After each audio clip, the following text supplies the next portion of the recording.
अस्सलाम वालेकुम स्टूडेंट्स। तो आज हम शुरू करेंगे चैप्टर 15 के रिमेनिंग न्यूमेरिकल्स। तो शुरू करते हैं क्वेश्चन नंबर 6 से। क्वेश्चन नंबर 6 में कहा गया है कि the molar mass of nitrogen gas is 28 grams पर मोल। तो मोलर मास कैपिटल एम से हमने मेंशन कर दी है, वो है 28 ग्राम्स पर मोल। कहा गया है फॉर 100 ग्राम्स ऑफ नाइट्रोजन। अब हमें नाइट्रोजन का मास दिया गया है 100 ग्राम। सबसे पहले पार्ट में कहा है कि find the number of moles. हमें n फाइंड आउट करना है। The volume occupied at room temperature, और रूम टेम्परेचर की कंडीशंस हमें क्या दी है कि 20 डिग्री सेंटीग्रेड टेम्परेचर है और प्रेशर हमारे पास 1.01 इंटू 10 पावर 5 पास्कल्स दिया गया है। तो प्रेशर हमें सही दिया गया है पास्कल्स में, टेम्परेचर हमें सेंटीग्रेड में दिया गया है, तो हमने इसको केल्विन में कन्वर्ट कर लिया, 273 को इसमें ऐड किया। तो सबसे पहले हम निकालेंगे नंबर ऑफ मोल्स। अब नंबर ऑफ मोल्स का जो हमारे पास फॉर्मूला है वो होता है कि मास अपॉन मोलर मास। तो मास हमारे पास है 100 ग्राम्स और मोलर मास हमें दिया गया है मोलर मास जो है वो हमें दिया गया है 28। ये इसको आप स्किप कर दें, 28 दिया गया है। तो जो हमारे पास आंसर आया वो है 3.6 मोल्स। सेकंड पार्ट में हमें वॉल्यूम निकालने के लिए दिया गया है, तो वॉल्यूम हम निकालेंगे जनरल गैस लॉ से, PV is equals to NRT वाले फॉर्मूले से वॉल्यूम निकालना है। नंबर ऑफ मोल्स हम पिछले पार्ट में निकाल चुके हैं 3.6। आर की वैल्यू पता है, टी भी हम हमें दिया गया है और प्रेशर भी दिया गया है। तो हमारे पास जो आंसर आया वो है 0.086 मीटर क्यूब्स। अब यहाँ पर अगर हम देखें तो क्वेश्चन में हमें कहा गया है, देखें तो आंसर जो है वो डेसीमीटर क्यूब के अंदर है। तो डेसीमीटर क्यूब में कन्वर्ट करने के लिए हम कन्वर्जन यूज करेंगे और वो होती है 1 मीटर क्यूब बराबर है 1000 डेसीमीटर क्यूब्स के।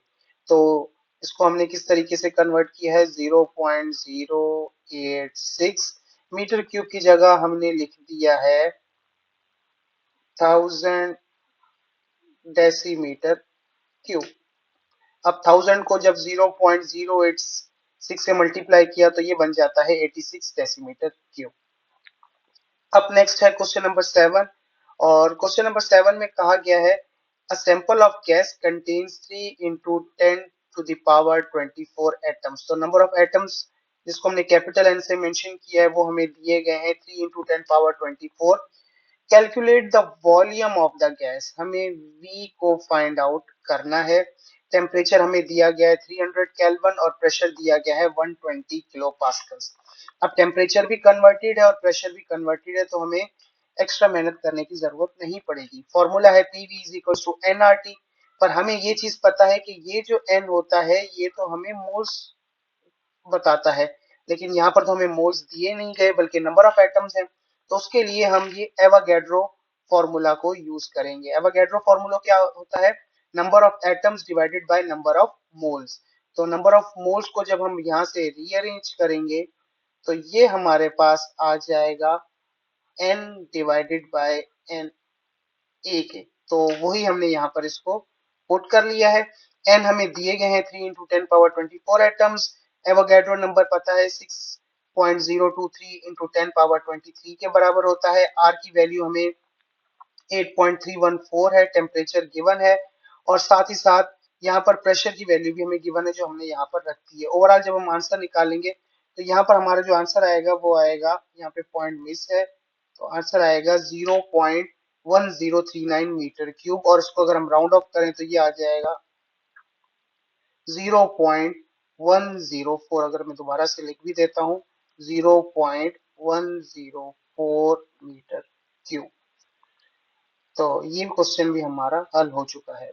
अब नेक्स्ट क्वेश्चन है हमारे पास, calculate the root mean square speed of hydrogen molecule at 0 degree centigrade and 1 atmospheric pressure, assuming hydrogen to be an ideal gas. The density of hydrogen is 8.99 into 10 power minus 2 kg per metre cube.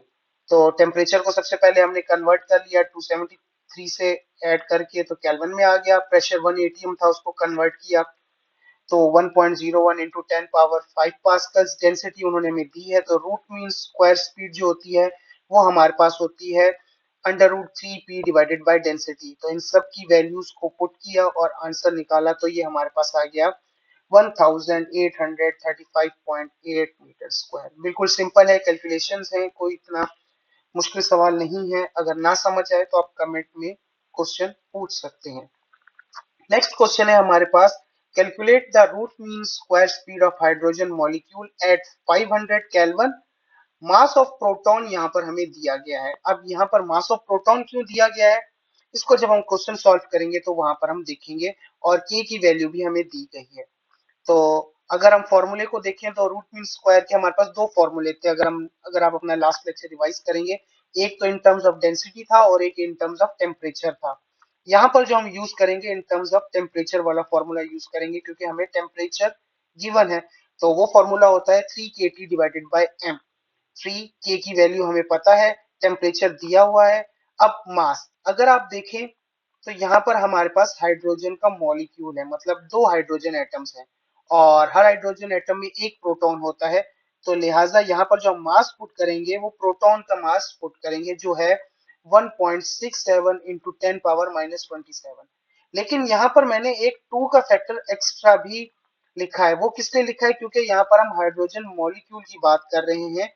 इसका मतलब यहाँ पर जो protons की तादाद है वो दो प्रोटॉन्स हैं हमारे पास। तो लिहाजा ये 2 का फैक्टर मॉलिक्यूल हाइड्रोजन मॉलिक्यूल की वजह से आ रहा है। और जब आप इन सब वैल्यूज को कैलकुलेट करेंगे, अंडर रूट निकालेंगे, तो आपके पास आंसर आ जाएगा 2489.4 मीटर पर सेकेंड। और अब हम चलते हैं हमारे लास्ट क्वेश्चन की तरफ, और इसमें कहा गया है, determine the average value of kinetic energy of the particle of an ideal gas at 10 degree centigrade and 40 degree centigrade. First part में कहा है कि हमें एवरेज काइनेटिक एनर्जी निकालनी है दो डिफरेंट टेम्परेचर्स पर, और सेकंड पार्ट में कहा गया है काइनेटिक एनर्जी पर मोल फाइंड आउट करना है सेम इन्हीं कंडीशंस के लिए। तो अगर हम सबसे पहले देखें तो हमने टेम्परेचर्स को कन्वर्ट कर लिया है केल्विन में। 10 डिग्री सेंटीग्रेड 283 केल्विन के बराबर होता है, और 40 डिग्री सेंटीग्रेड 313 केल्विन के बराबर होता है। तो सबसे पहले हम निकालेंगे एवरेज काइनेटिक एनर्जी। तो एवरेज काइनेटिक एनर्जी का फॉर्मूला होता है 3/2 kBT। तो 3/2 k की वैल्यू है 1.38 इंटू 10 पावर माइनस 23। और टेम्परेचर हम निकाल चुके हैं। सबसे पहले है हमारे पास 10 डिग्री सेंटीग्रेड पे 283, तो एवरेज काइनेटिक एनर्जी आई 5.85 इंटू 10 पावर माइनस 21 जूल्स। और 40 डिग्री सेंटीग्रेड के लिए किया तो यही क्वेश्चन हमने सेम इसी तरीके से हल किया, तो हमारे पास आंसर आया 6.48 इंटू 10 पावर माइनस 21। याद रखिएगा यहाँ पर जो n है वो हमारे पास नहीं है। अगले पार्ट में अगर हम देखें तो हमारे पास काइनेटिक एनर्जी पर मोल निकालनी है। तो अगर आपको याद हो, हमने लास्ट टाइम भी इसको डिस्कस किया था कि पर मोल में जो हमारे पास फॉर्मूला होता है वो होता है 3RT डिवाइडेड बाय 2K। ये जो हमारे पास एवरेज काइनेटिक एनर्जी है ये पर मोल नहीं होती, इसमें हम n की वैल्यू 1 सपोज कर रहे थे। जबकि ये जो फॉर्मूला है इसमें हम n की वैल्यू पुट करेंगे जो भी हमें गिवन होगी। फिलहाल हमें सिर्फ पर मोल में निकालने के लिए कहा गया है, तो लिहाजा हम यहाँ पर सिर्फ मोल को रिप्रेजेंट कर रहे हैं।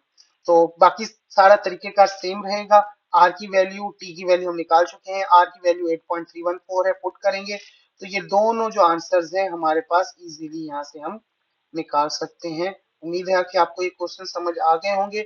अगर कुछ ना समझ आया हो तो आप कमेंट्स में पूछ सकते हैं। Thank you.